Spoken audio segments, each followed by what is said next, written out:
so often, as I mentioned before, this marriage of faith and business, it's a newer concept that if you roll the tape back 10 years ago, it was very foreign to talk about Mhm. faith and business together. You talked about business, but then you kind of were a little bit more demure and quiet about your belief in God.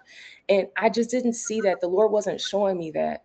And it's interesting. I started a potentially a podcast as a podcast co-host that I had to back away from because I was basically had to part ways because they gave me an ultimatum to say either you're going to be a part of this podcast, but hey, you mentioned in your bio Jesus, and we need you to just delete that. Delete that little piece, that little part, that minor mentioning of a name. Go ahead and delete that, and we can give you all the success and access that you desire, and that you can be a part of this amazing initiative as we get begin to launch.